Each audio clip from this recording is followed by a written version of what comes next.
All right, second time's a charm. So happy Monday, everybody. I already recorded this, but I'm really bad at audio and I recorded it really loud and I wanted to re-record it. So we're back better than ever. Happy New Year. If you're new here, welcome. My name is Paige Boner. Yes, that's really my last name. And the name is definitely intentional with It's Hard. I started this podcast over 2 years ago, and it's really inspired by just helping people feel less alone in their mental health journey and just the lack of linearity that comes with mental health. So this is the type of show where you just show up. I'm in my sweatpants and sweatshirt right now and no makeup, and you are just yourself. And that's what I love most. And I interview lots of people.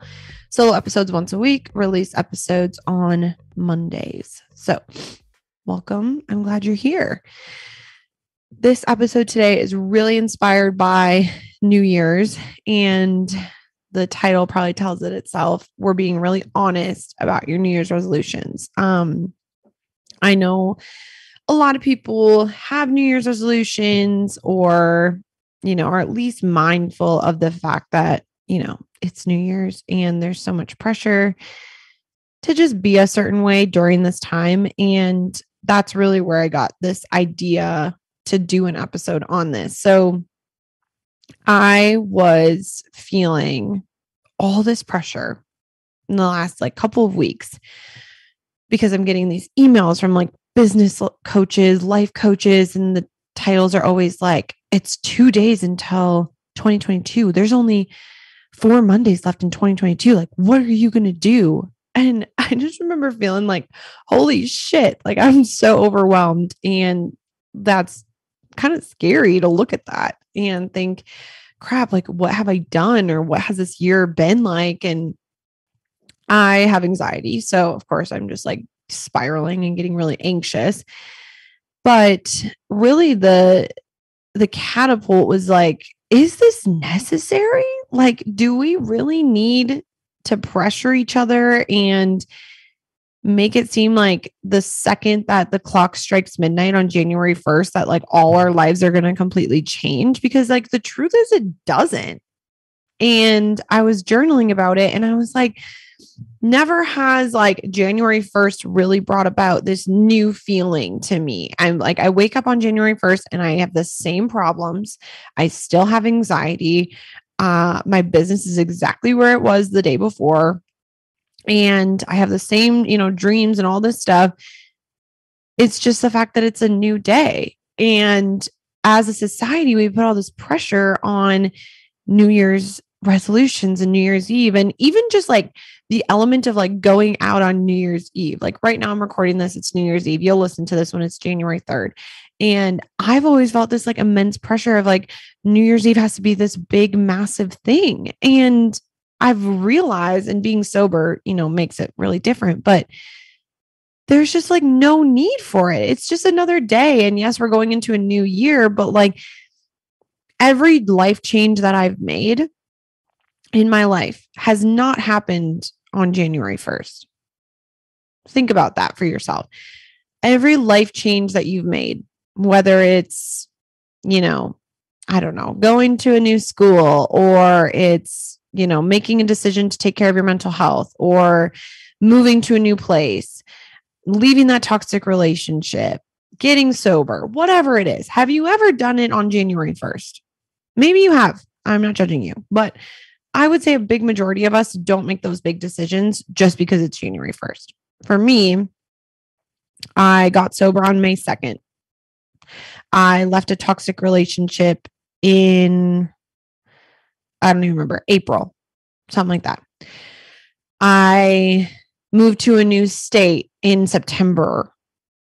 I got engaged in October. I did things because that was the time that felt right. And because my life goes on and we're not guaranteed tomorrow. None of us are guaranteed that this is all going to work out and that everything's going to be fine tomorrow. So why would we wait until a specific day to make these decisions? So that all being said, I was feeling this pressure of like, oh my gosh, I need to vision plan. I need to set an intention. I need to have these big goals for 2022 so that It's Hard grows to all these things I want it to grow to. I need to ensure that I'm setting intentions for my wedding and my relationship and myself and who I'm going to become. And I just started getting like, I don't know that I agree with that, because our mental health is day by day. Some days I feel like I wake up on top of the world. I'm like, oh my God, today is my day. I'm going to get everything done. I'm going to have the best attitude. I'm going to feel so good. And then there's other days where I'm like, I feel like shit and I just want to sleep, or I just want to rest and I don't want to do the things that I normally do. And what if instead of like New Year's resolutions, we were just more gracious with ourselves in the New Year's, and just every single day we committed to something that is realistic? And not to go off on a tangent, because I'll circle back to this, back to vision planning.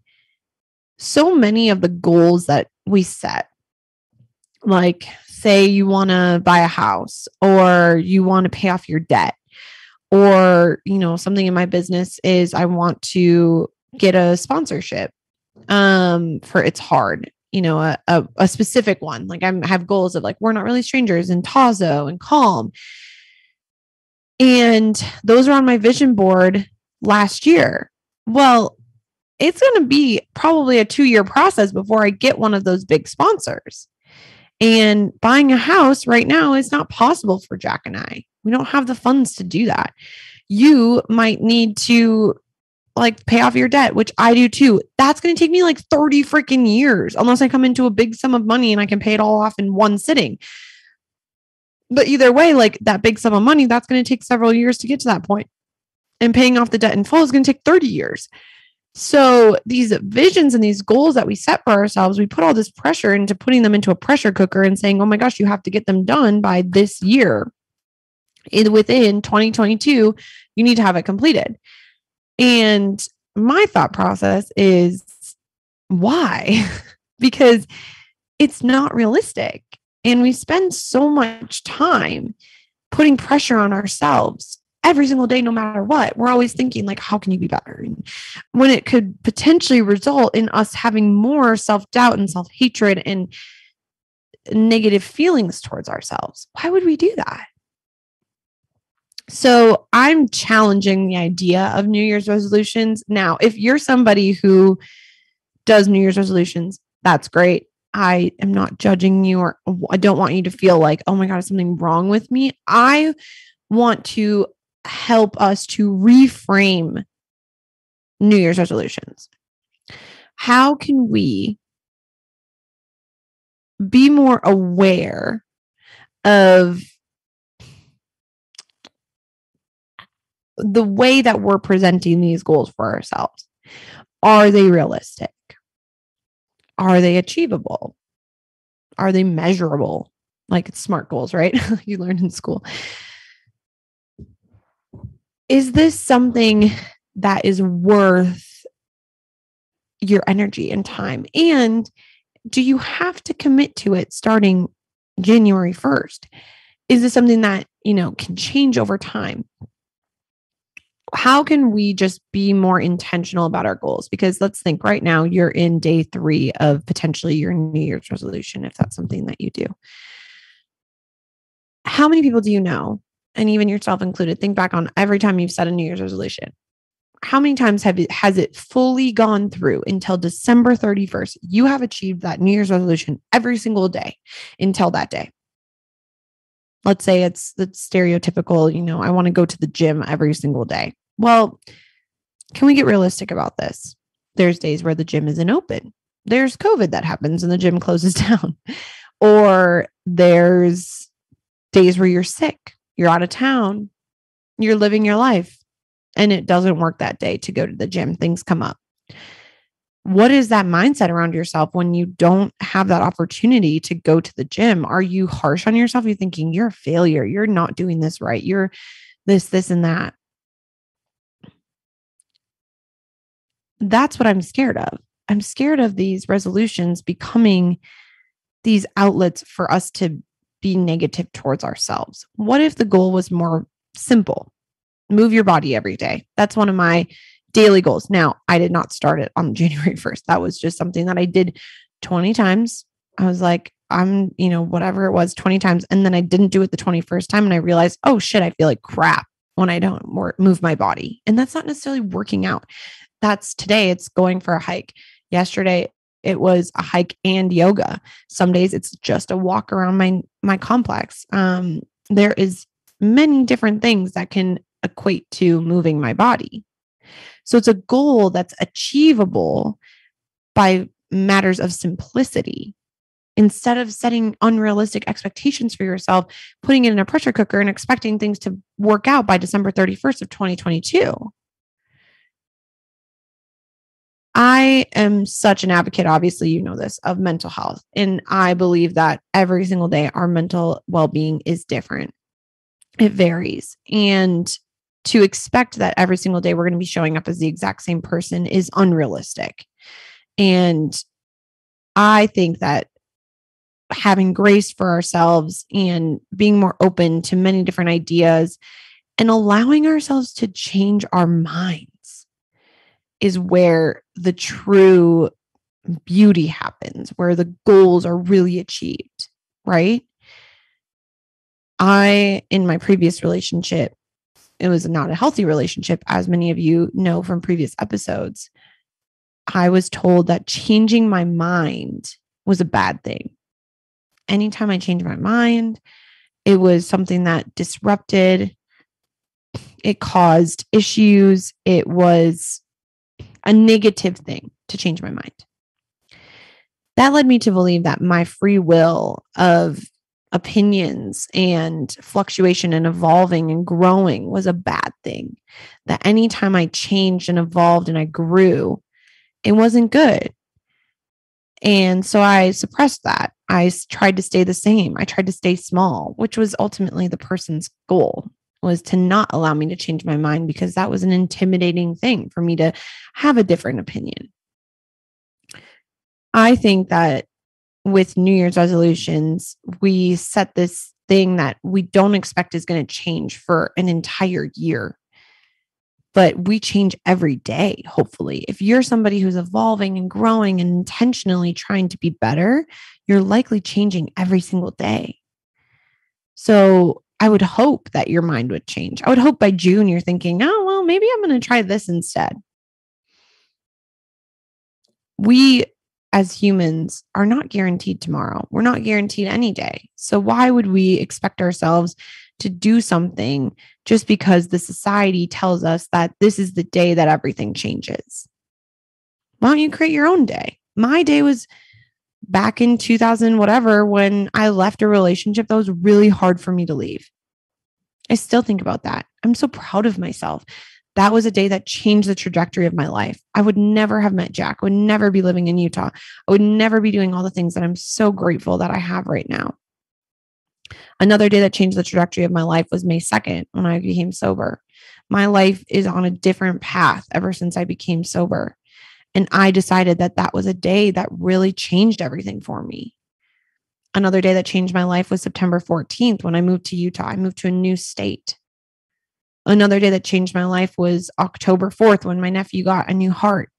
My mindset about organ donors and the beauty of life and the beauty of giving and how we can be service of one another is so incredibly beautiful.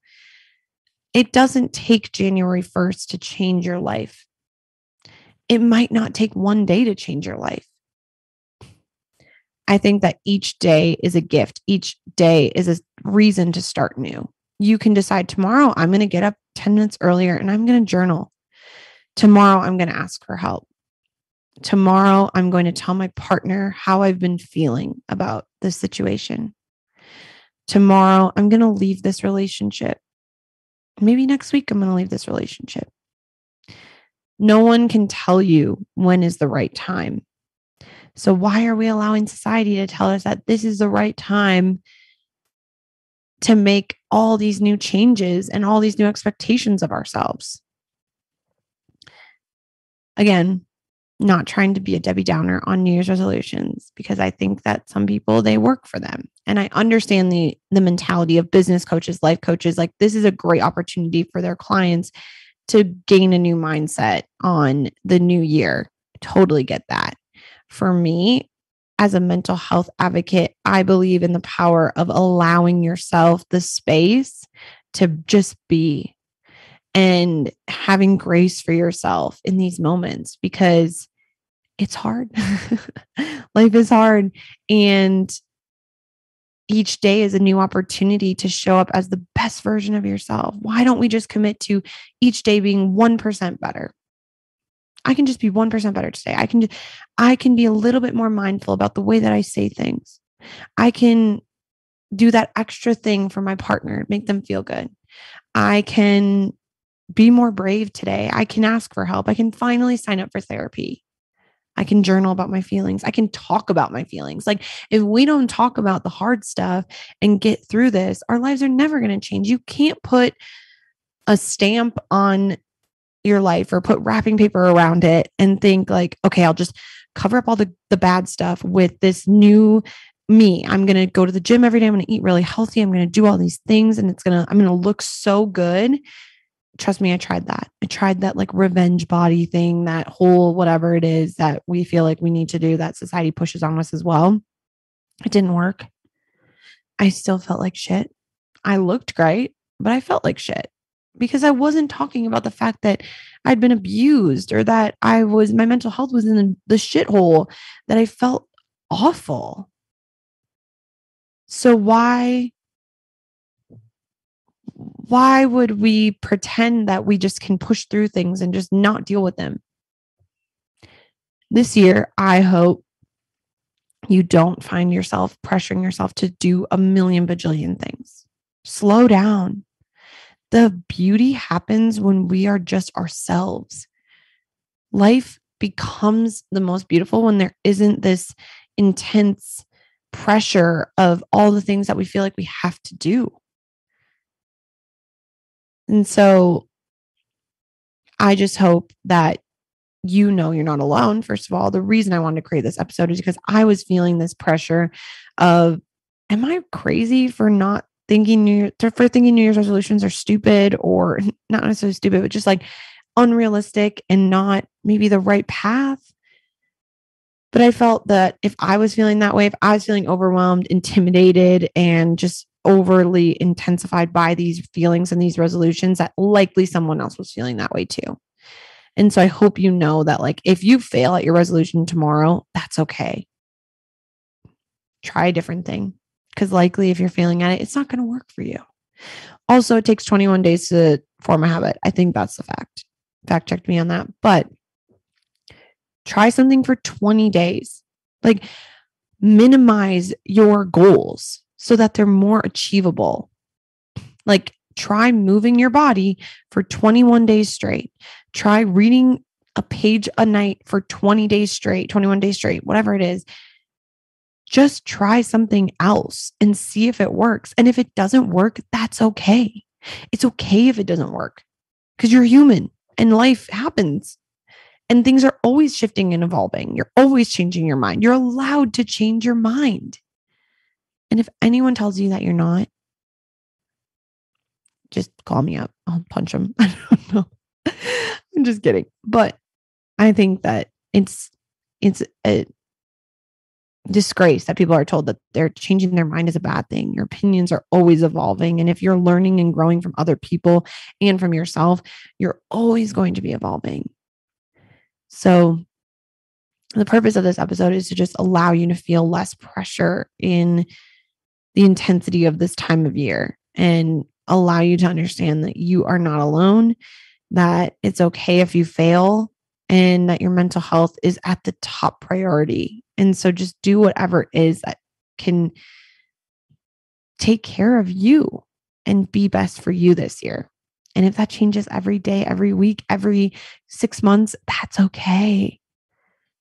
You don't have to succumb to whatever society is telling you need to succumb to. Take a breath. I hope you enjoyed this episode. If you did, please share it with a friend if you feel as though they would benefit from it as well. Also, leave a written review and subscribe so that every single episode just ends up automatically downloaded to your device, in your email, whatever it is. And rate the show too, which you can do on Spotify now too. I didn't know that, but you can do it on Spotify. Spotify is also really cool. I was doing some research.